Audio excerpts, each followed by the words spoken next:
ইসলাম আমাদেরকে পূর্ণাঙ্গ জীবন বিধান দিয়েছে। আমার আনন্দ কি হবে, উৎসব কি হবে, সংস্কৃতি কি হবে, সব বলা আছে রাসূলুল্লাহর শরীয়তে। ওইটা বাদ দিয়া মঙ্গল শোভাযাত্রা, উলুধ্বনি, তারপরে বাসন্তী কালারের শাড়ি পরে, আর ওই যুবকরা গেরুয়া,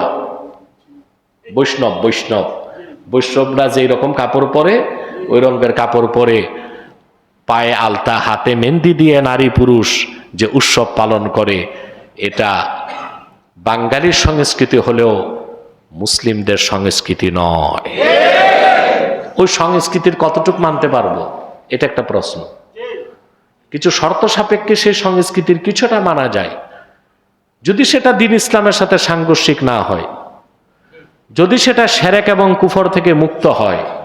নিছক কোনো রেওয়াজ, কোনো পর্ব আপনি সামাজিক পর্ব হিসেবে গ্রহণ করতে পারেন। পয়লা বৈশাখ আগে কিভাবে পালন হতো? বৈশাখী মেলা হতো, বাতাসা, মিষ্টি, নাড়ু এগুলো বিক্রি হতো, মানুষ কিনতো, আনন্দ করত। তারপরে ভালো কিছু রান্না বান্না করে মানুষ উৎসব পালন করত। এগুলো ছিল ৮০-র দশকে, ৭০-এর দশকে। কিন্তু ১৯৮৫ সাল থেকে বাংলাদেশে এই অপসংস্কৃতি চালু হয়েছে।